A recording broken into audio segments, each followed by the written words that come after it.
ሰበይት ቅድስት ወውርክት ይእቲ ማርያም። በስመ አብ ወወልድ ወመንፈስ ቅዱስ አሐዱ አምላክ አሜን። In the name of the Father, the Son, the Holy Spirit, one God. Amen. Welcome back, my brothers and sisters. Today is indeed another glorious day, thanks to our God, and we are back with another episode of Meet the Servants. We know it's been a little while, but we have a very special guest from out of state who was able to come and have the time to talk with us, and we hope you guys enjoy this week's episode, and please don't forget to like, share, subscribe. Please enjoy.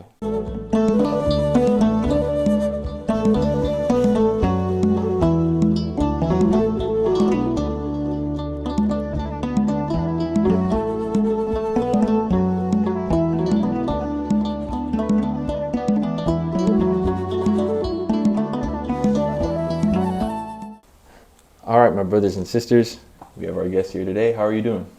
I'm doing well. Thank you for having me. Of course, man. We appreciate you for coming on. It's always a good day, thanks to God. So the first question, your name, your age, the church that you serve at, and your rank within the church. Okay, so my name is Dawit Muluneh, and I serve at multiple churches. It's hard to say which one is my home church, but I serve at Debre Salam Qadis Mariam Beta Christian in DC.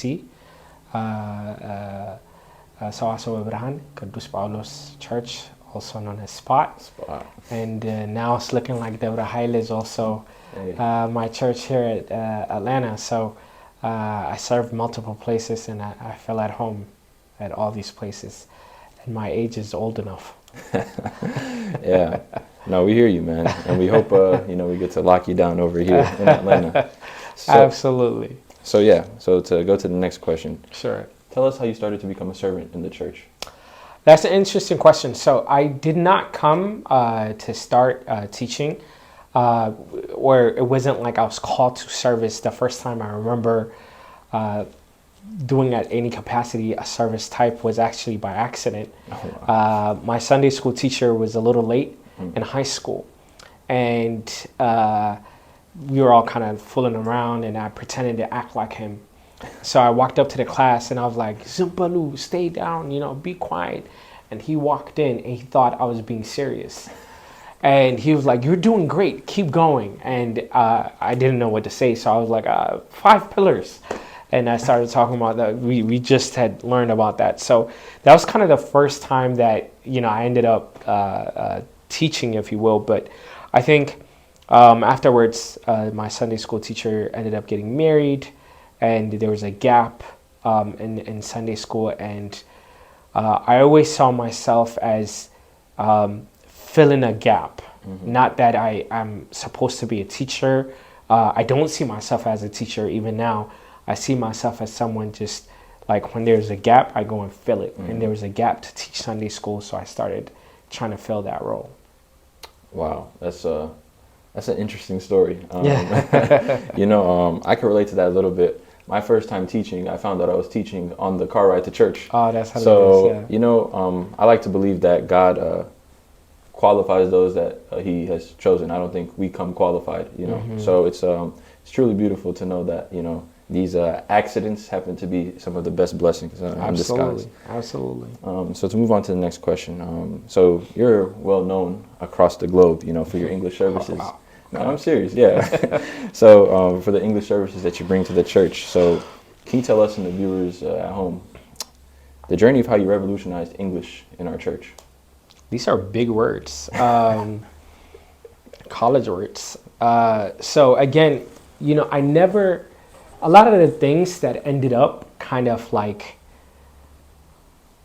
to use a secular term, to be successful, mm-hmm. weren't things that I really planned about and like really worked at. It was kind of things that just kind of happened. Mm-hmm.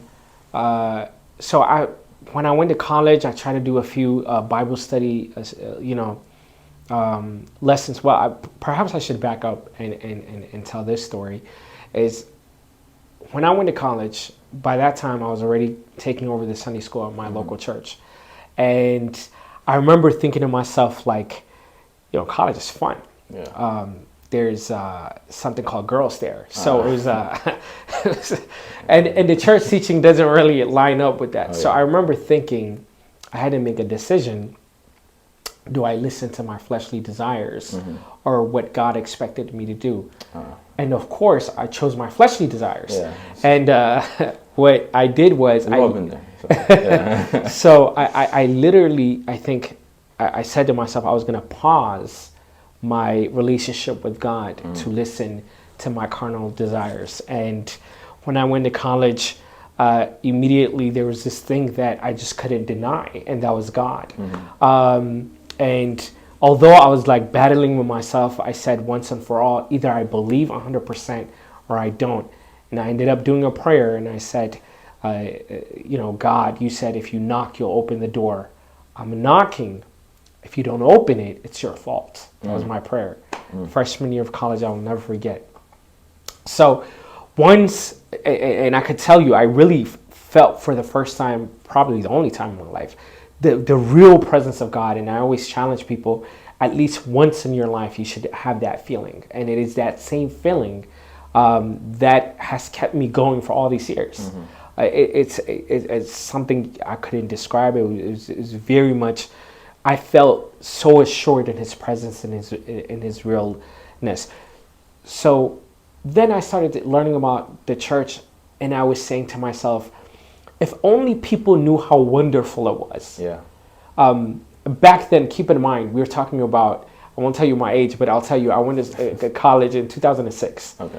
So back in 2006, like a lot of the things we take for granted here didn't exist. Yeah. Sermons on YouTube was a new thing. Yeah. You know, like we talk about, like, look, you have a YouTube channel now. YouTube itself was new. Yeah. Mazmurs, like the idea of like listening to all Bible studies, everything was a new. It was like that. It was on cassette, after A and then B, you know. So it was like it was a different time. Yeah, so for sure. For me, I remember the only thing that I had was like the sermons that I did listen to when I was in DC, and in YouTube there was about like maybe 5, maybe 10 sermons in Amharic. So I would write them down and kind of memorize them like people did Mazmurs. And I use that to be like, did you know this about the church? And I was just so excited about it, and I wanted to share it with other people. And then when I came back to DC after graduation, I wanted to keep doing that, but I recognized very early on that people just, when they found out, wanted to come more. Yeah. And the only thing that was kind of getting in the way was the language. Yep. So we had to figure out how to change Amharic into English. And it's kind of funny now when we think about it again, we take it for granted, but there is an enormous amount of pushback. One of which I remember was people told me when I was doing the Sunday school teachings, who are you to teach? Why are you teaching? How dare you? Difratno. And my response was, you're actually right. Like, I don't want to teach. So do you want to teach? Like, who, like, so teach, you know, that was my thing. Yeah. And it was like, but here's the thing. All these kids they can't just go home without learning the word of God. Yeah. So either you teach or I will. And Amharic, they're not listening to it. Yeah. And at the core of it, people need to hear the word of God. And when they do, they end up staying at the church. So that's kind of how like this whole English idea came about. It wasn't really to like, let's start an English, ministry, or let's start something. It was just like there was a problem. We needed to fix it. I can't preach in Amharic, so let me just do it in English. Let's see what happens. And, all glory to God. Yeah. It started taking off. So that's all glory to him. Yeah, no, for sure. That's truly amazing, because we see in the Bible, there was a reason that the apostles were given the ability to speak in all tongues. Because if you don't understand, even if it's the most true words that you just spoken, if your audience doesn't understand, there's no purpose. So our kids is a audience that, our youth, they're an audience that just wants to learn so bad. And they've been failed, and to be honest, the generations before me, I know it might be even worse for like your generation. You might know a few people that just don't come at all. And you know, you, like you said, you're filling in a gap. I think, you know, the square peg and the square hole, you know, it's a perfect fit, man. Right, We right. really do appreciate the service that you've done. And to continue on, how would you respond to someone who says English shouldn't be used in the church? Yeah, I think honestly, I don't pay attention to that anymore because they're becoming the minority. And I will say anyone who's been around the church understands the role of English in the church. You know, going back to how different things were when I grew up. Forget about like, you know, teaching in English or anything like that. If you got close to like the Maqdas, like doing Mahalit or something, you were considered like Tahaddiso. Jeez. So now you see the youth all around doing Mahalit, and like if you got on the second row of the church, like what are you doing? Jeez. So when I say it was a different time, it was a different time. Thank God, really thank God that today the average person understands the role of English. What I do think that people are worried about is, are we losing our culture and language in the role of that? And the answer to that is it depends. It depends what we're trying to do with the English service. Now that, okay, we've gotten over this hump of trying to convince people we need English, the new idea is, what should the English service look like? Is it there to minister to Americans? Is it there to minister to Ethiopians? Is it there to talk about Ethiopia? All of these things are up for debate.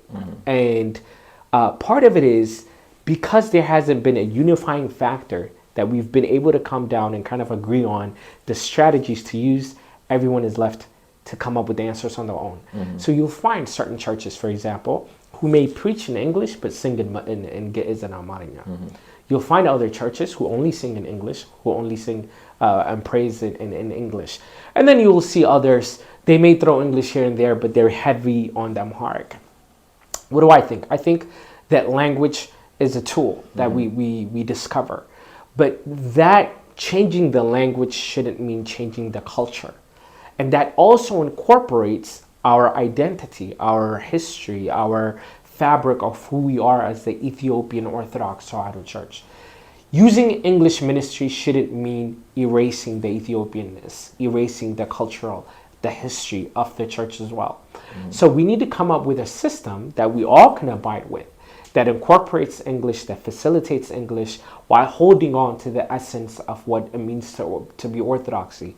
That's the Mahalit, the Sa'atat, the Qaddasi, the Qani, and also encouraging people to go back to the ancient languages and learn Ge'ez, Amarinya, Orominya, Tigrinya, whatever it may be, so they can be tied in with their heritage. So English shouldn't be, or the English ministry shouldn't be there to erase anything, but to facilitate people to come back, whether they're Americans, Ethiopians, Eritreans, or whomever they are.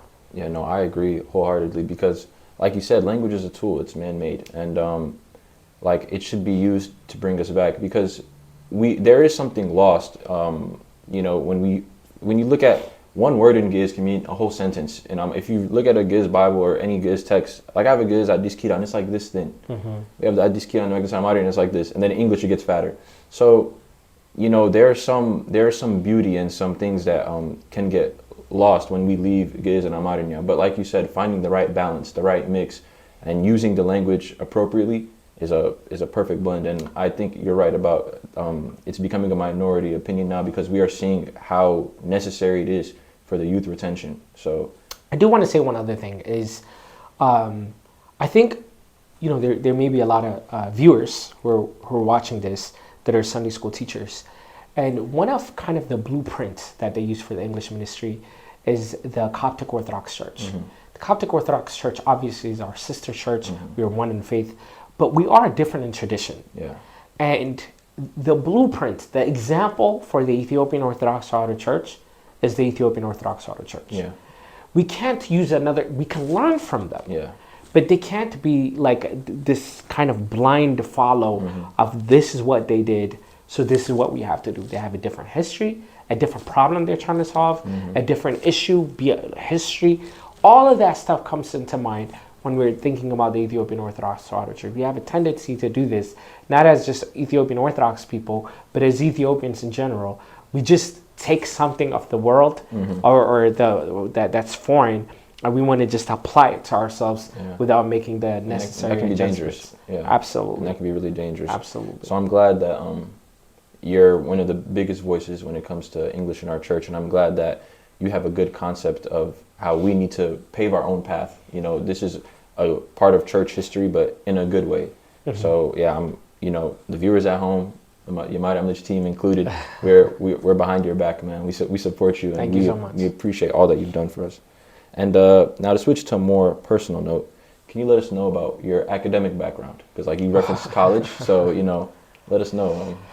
What did you do when you were there? So my first love is engineering. So I graduated cum laude from Virginia Tech. Congratulations. Thank you. In 2011, now I'm really telling my age. So I worked for the government as a patent examiner for 3 years, and went to Ethiopia, and I gotten equivalency of a master's program in the School of Kene. Oh wow. And then came back here and gotten my master's degree in Ethiopic and Coptic studies. Oh wow. And currently I'm at Howard University doing a PhD in African studies with a focus on Ethiopic studies. Oh wow. Okay. No, that's some great stuff. And just to be clear, Ethiopic is Ge'ez, correct? Yes, Ethiopic is Ge'ez. I do have to take that moment to say, when I came back from Ethiopia, I was shocked to discover that Ethiopian studies is a field of its own right. So just like people can grow up and say, I want to be an engineer, I want to be a mathematician, a physician, people can say, I want to be an Ethiopian Ethiopists is what they call them, right? Oh, wow. So a specialist in Ethiopian studies. I remember going to Catholic University where I got my master's and being surprised to see all these Westerners studying and knowing Ge'ez and telling you about your own history. They know Ge'ez? Oh, they know Ge'ez very well. Better than, a lot of people, I'll just put it like that. Jeez. And they're the ones who are in charge of... It's not Ethiopians in charge of the Ethiopics? Don't get me into another field. Oh my goodness. So I will say that my new kind of focus in studies, just as a snapshot for the viewers, is throughout my studies I've discovered that a lot of the history that has been written is written by Italians during the 1930s when they came to colonize Ethiopia. Among the greatest Ethiopian scholars, such as Taddasa Tamrat, who is considered to be kind of, the legend in this field, has written a book, Church and State. Most freshmen in Ethiopic studies will understand his work. Unfortunately, even he has founded a lot of his research on the backs of the Italians. So what you find currently, even in Ethiopia, right now, are scholars who look towards the West to see what they say about Ethiopian history. And we wonder why we have such a tumultuous history in Ethiopia. It is because we are reading what the West has given us, what foreigners have. So I've been working at Howard University to correct this wrong version of history, to challenge Ethiopian scholars, whomever they may be, to start really digging in and reading the history for themselves and not accepting what the rest had to say about Ethiopia. And that's been my greatest kind of challenge right now, and my biggest work that I'm trying to accomplish. Yeah, no, we support you because it's like you dropped a bomb on me right now. That sounds like a recipe for a lot of, turmoil and ethnic conflict, getting our history from the West, knowing even the context in which they write about our history and our people. I can see how that leads to a lot of our problems today. So once again, not just me, not even just the Orthodox viewers, whoever's viewing this that is of Ethiopian descent, we're behind you, man. We need more. We need our representation when it comes to our history, in our language, especially since our church is one of the biggest preservers of our history, our culture, and our language. So, man, you have our full support. Thank you. And we're praying that you get to accomplish all your goals and all your career and academic endeavors. So you mentioned a little bit about your master's degree, your kine specialty. So can you elaborate on your spiritual studies that you spent doing back home in Ethiopia? Yeah, so when I was here, I wanted to teach, Sunday school as much as I could. And part of teaching incorporates reading, and a lot of the church books are written in the language of Ge'ez, also known as Ethiopic. So I remember going to the clergy members and asking them, what does this word mean? And what does this word mean? And the answer that I was getting is, you can't know these things because we learned it in Ethiopia. It's not for you. They said that for a different reason, but I took it as a challenge. They said, we learned it in a monastery. You're here in America. So I said, I guess that's where I got to go to learn Ge'ez. Wow. So I went to Debre Libanos, and I spent a year and a half there in Qane Timert Bet, or the School of Poetry. But what I want the viewers to know is the greatest thing that I learned there wasn't Ge'ez. The greatest thing that I learned there is I got to witness the church. Oh, wow. It's one thing to read about the church. What is the church? What does it look like? What does it teach about? It's another thing to look at it. And when you're in a monastery, you witness what love looks like. You witness what Christianity is. You don't have to read about it. Oh, wow. You can see it. So once I was able to see that, then a different type of love grew when it came to the church and my responsibility for the church. So that's what I did there. I was able to learn Ge'ez. I'm still a student of Ge'ez. And I want to encourage everyone to learn, because it is a language that is beautiful, that is poetic, and easy to learn. It's very easy to learn. Actually. Oh yes, absolutely. Easier than a lot of languages. Just like from the reading sense, in terms of with Fidel, I guess I don't want to say primitive in a bad context, but Ge'ez seems more of a primitive language in terms of it uses a lot of the beginning in the Fidel families, the beginning character, and it seems easier to read than Amharic and Tigrinya, and I know there are things with accents and things of that nature, but maybe I should take a Yebel course.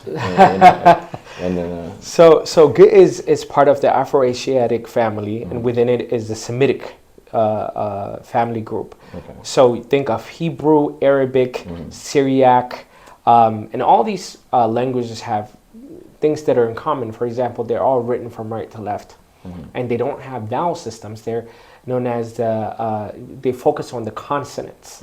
So imagine speaking like Dawata to say Dawit, right? Okay. So it's just the D, the W, and the T that are present. No vowel system. Ge'ez used to be that way. Okay. With the first characters that you see. But then scholars think through trade with India, they discovered the Brahmi script that was there that allowed them to discover, to incorporate the vowel systems that we see here with the 6 additional vowel systems, 7 in total, making 26 times 7, I think, 140 something. My math is bad, but that's it. So it shares these Semitic value systems, but also through trade, Ge'ez stands as being unique in its ability to have the vowel systems as part of the Semitic family group. So it's a very unique and beautiful language. Yeah, it's truly beautiful, and it makes me proud of where I come from and the fathers before me who developed this language and this writing system for us, because Africa it gets a lot of her pride stripped from her, a lot of the wealth, not just resource wealth, but her culture, her people. It goes through a lot of suffering, but our fathers, they stood tall, and we should be the light for all the 1 billion growing population in our continent. So to continue on with the next question, what are your goals for your community with your service? And your community is now basically, like I said, the globe. I mean, everyone knows you. You know, you're on the internet. You were like the founding father of English Subcut on YouTube. People from Australia, Europe.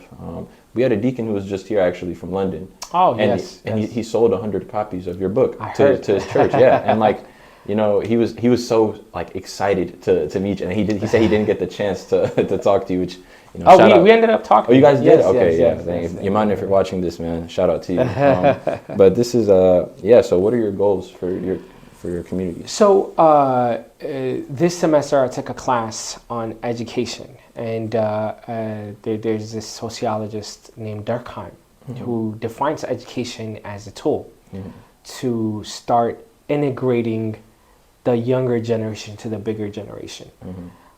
In Ethiopia, that's what we had. We had a system that we called Qolo Timirta Beit, Abinna Timirta Beit, whatever. And the goal of the educational system was to train the youth so that when they finished, they would be integrated back to society and they could serve the society. During the 1970s Derg regime, that was effectively put at halt. Well, the Abinna Timirta Beit stopped before that, but a new kind of philosophy started in Ethiopia, which was education was no longer a tool for society, but a tool for the government. So now education became a place where people are indoctrinated, are taught ethnic feuds, division, and it became a place where people are divided rather than united. I want to go back to the roots. And when I say this, maybe there's some Muslims listening. This doesn't necessarily mean go back to Abinna Timirta Beit where we just focus on Christian teaching, but education should be a place to prepare people for society. Even Americans are beginning to forget that. So my goal for my community, God willing, is to establish an education system. It's not just about establishing a school, but an educational system that can get the youth ready to meet the demands of the world we live in today. How do we do that? We do that through establishing schools, through online educational systems, training systems, and one of the biggest places that we could do this is at the church. The church is a mother, and as a mother, she cares for you not just of your spiritual life, she cares for your physical well-being, she cares for your mental well-being, she cares for your social well-being, she cares for what we call the whole side of it, a holistic approach. Currently, we're not doing that. When the youth come to the church, they pray, they sing mazmur, they do great things in the church. Everybody's like, طلوا درجاتشو. But if the kid is sick, nobody cares about him. If the kid is struggling financially, nobody cares about him. If he's struggling mentally, nobody cares about him. These are the things that we have to change when we think about how to really save not just the church, our nation, even the world. We are the light of the world, the Bible tells us. And it begins with education, changing the way we think about school and Sunday school programs, anything to do with training. I think we have to drastically change a lot of things, not just put it in English. No, man, that was a very well thought out answer and explanation. And like I said, man, we're praying for you. And when I say we're praying for you, that's not the most that we can do. We also have to step up. You know, we have to, you know, look at our community, see what our community needs. You know, everyone at YeMariam Lij on the team, we're all deacons. You know, we have to actually be in the field, seeing what our youth needs, seeing the demands of our parents, and communicating that with the priests, letting the Sadakagubai, letting everyone know. So you're right, it's not just about, oh, we now speak English. You know, that was half the problem. You know, now the other half is, okay, now that we can communicate effectively, what are we going to do with this newfound line of communication? And man, great plan. I've never looked at it like that, and I really do appreciate having the great minds in our church like you and many others who actively care about these type of things. So we're praying for you, man. And the people at home, please keep our brother in your prayers. You know, these are some big things that will benefit all of us. And like he said, we are the light of the world. So we have to lead with action. And to continue on, So you mentioned you spent time in a monastery, but you're not a monk. You see the ring on your finger. You're a married man. You recently partook in this great sacrament known as marriage. And now that you have some experience as a married man, what has the sacrament taught you? Marriage is a beautiful thing. Mm-hmm. It is one of the sacraments that God gives us. But just like any sacrament, preparation is important. Mm-hmm. There's a physical, mental, spiritual preparation that we have to do for marriage. I will say that a lot of the times, especially those of us who live in America, we are very unfortunate and underprepared for marriage. The culture we live in has gotten us to be selfish. It's a me society. I'm not happy. This doesn't benefit me. I was saying this in a sermon the other day. When you meet special someone and you tell your parents, what's the first thing they ask? What do they do? Yeah. When you tell your friends, what's the first thing they say? Are you happy? Yeah. See, the young generation is concerned about you. Like, it's as long as you're happy. Who said you have to be happy all the time?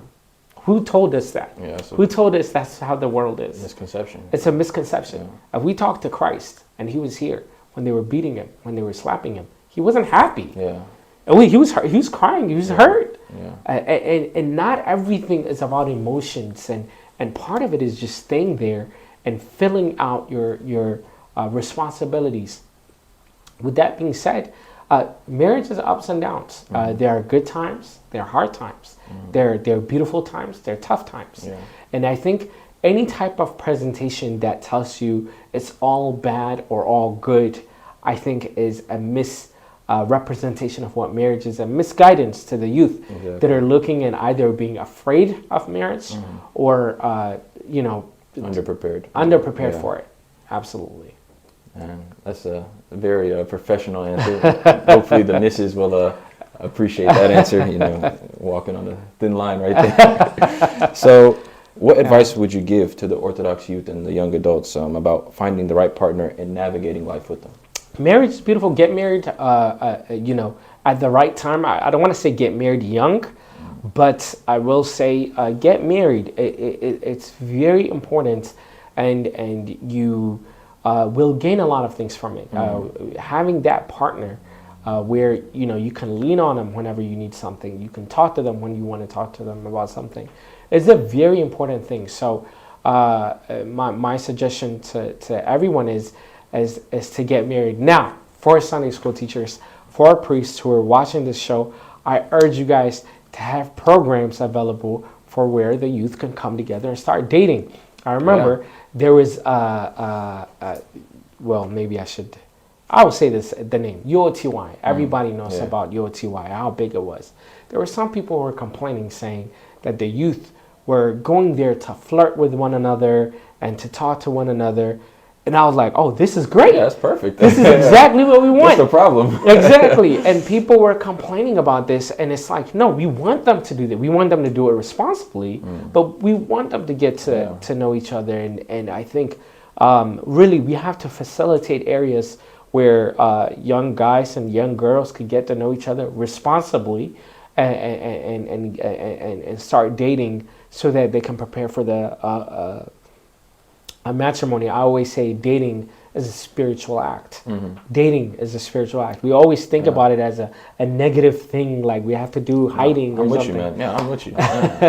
But it's a spiritual act, just like before taking a Holy Communion, we do Kadase. Before appearing for the Holy Matrimony, we date. So it's something that should be dealt with responsibly.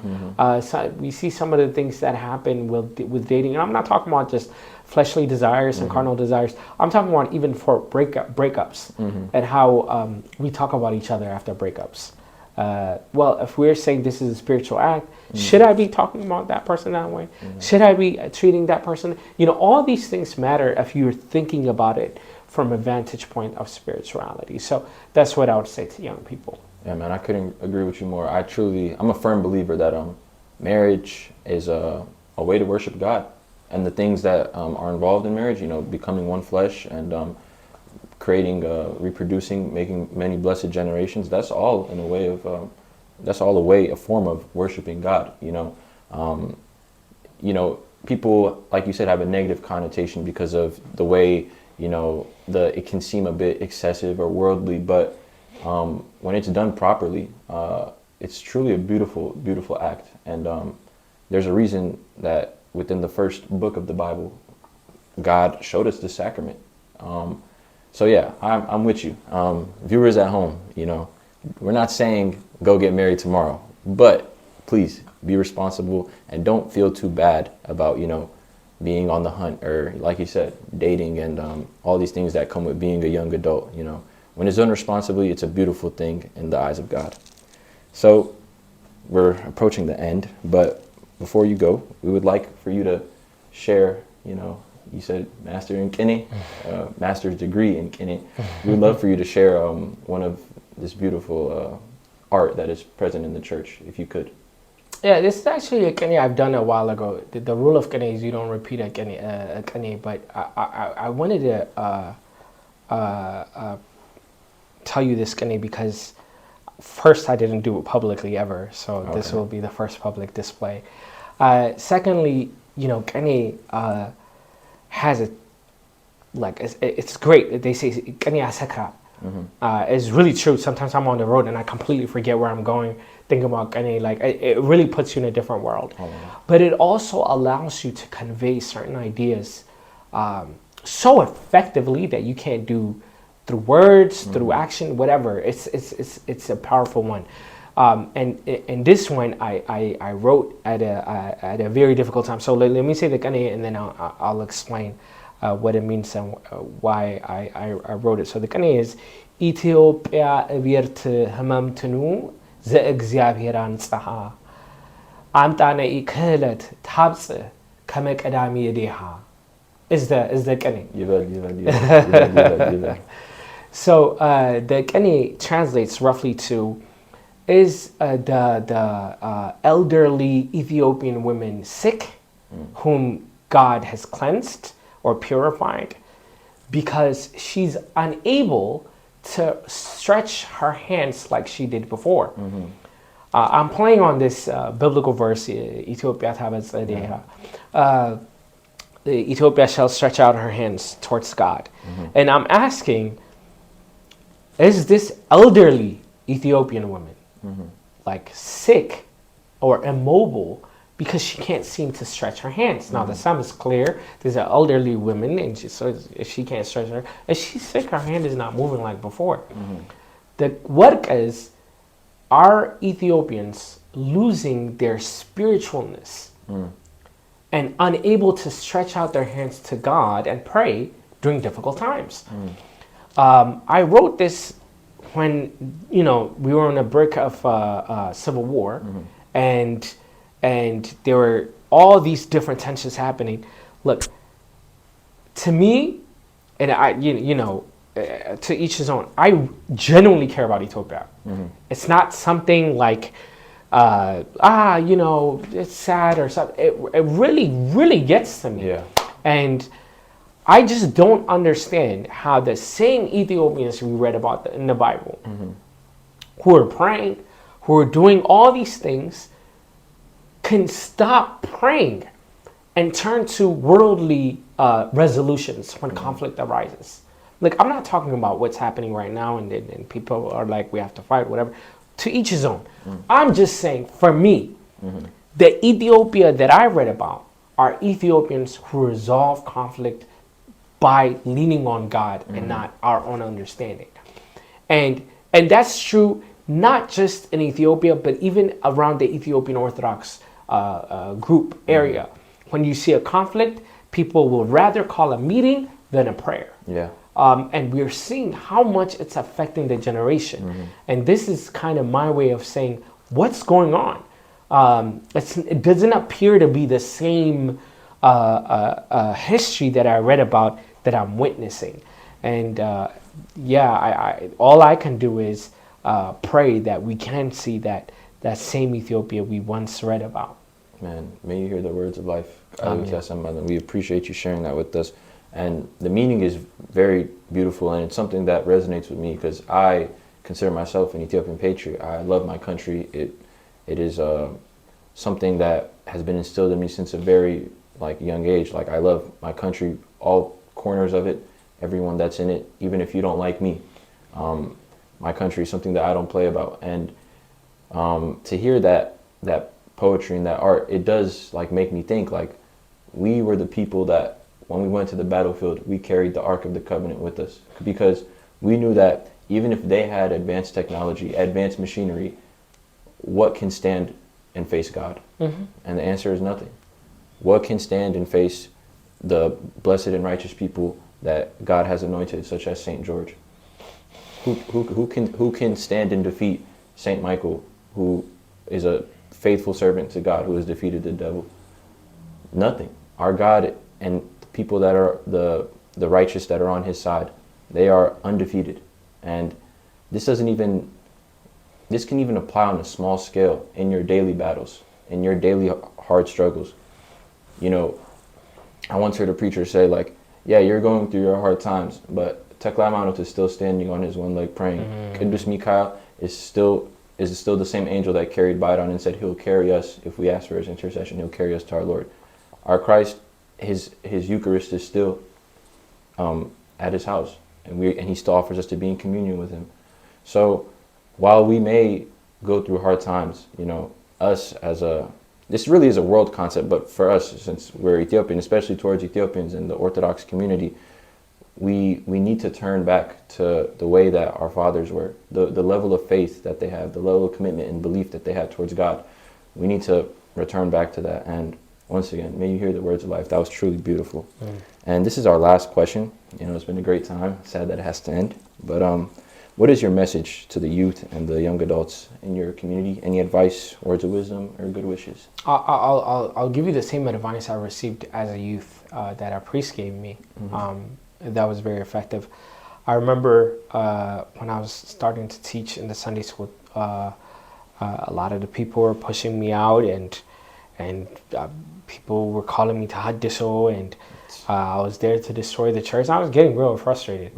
I was a young guy. I just wanted to serve my church. I wanted to be with God. So I didn't want anything to do with the Ethiopian Orthodox Church. Oh, wow. And I remember I went to my confession father, and I told him, this is my last time coming, and this is my goodbye. Because from this moment on, I will not step foot in another Ethiopian Orthodox church. Wow.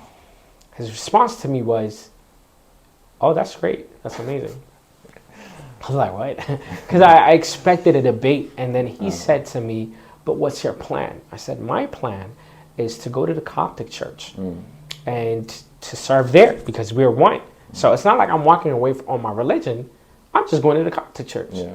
And he said, oh, that's even better. Yeah. This is great news. He was like, my only question is, what are you going to do in 10 years when all the youth that you're teaching have left the church, but you have an amazing life and a comfortable life and with God? Yeah. What will you say then? And that kind of hit me really heavily. There's no answer to that. There's no answer to that. And then he stopped and he said, this church is a church that needs to exist. I don't want to go off tangent, but a lot of times people are like, what's the problem if በኦርቶዶክስ መዝሙር ትንሽ piano ቢገባ or something like that? Look, I'm not there to criticize anybody who's doing piano or whatever, even the tahaddisos and the tizitas of the world. Great, more power to you. I'm just saying this church needs to exist as it is. It has something to offer. Yeah. Let the world do what the world is doing. Yep. There are people who are doing praising Jesus with a guitar and piano and all these things. Let them do that. But for us, this church, as it is, needs to exist because it has something to offer to the world. This is a concept I want all youth to understand. Maybe we think certain things are boring. Maybe we think if it's only amended a little bit, we could get cooler or hip, or we could get a little bit more people. Forget all that. All it is this church has something to offer. I believe that. And we are witnessing it as more and more African Americans are turning to the church and saying, this is exactly what the truth looks like. Yep. The world is changing, turning over and saying, this is what the world needs. So when the world is coming to us, learning about our church, why are we the ones to give it up? Yeah. And that's the message I want to relay. This church needs to exist to the world. You don't even have to believe in it. Sometimes I tell them. It just, the fact that it needs to exist. People, it was what church was it in Europe that burned down? The France, the cathedral. In France, exactly. Yeah. It burned. They were crying. Yeah. And they're atheists. Yeah. Because they understand the value of that church. Yeah. But we're the ones who are going into the church and saying this needs to be destroyed. So my message again is, let's understand the jewel, the value that we have, and let's preserve the teachings that our forefathers have given us. Man, I couldn't agree more, man. Our church is truly a gem to the world, and we are the preservers of it. So it is up to us. And I remember you once taught here at Gabriel, you taught that even if you're disputing with the community, or the aunties are saying this about you, that about you, this church is giving you something. Like, okay, sure, you're fighting with the adults at the church. They judge you or whatever. But the least you could do is clean the carpet. You know, this church nurtured you. This church offered you communion. This church has done so much for you. So once again, wise words, and we appreciate you, you coming on here with us. This is the end of the interview. It was a pleasure having you.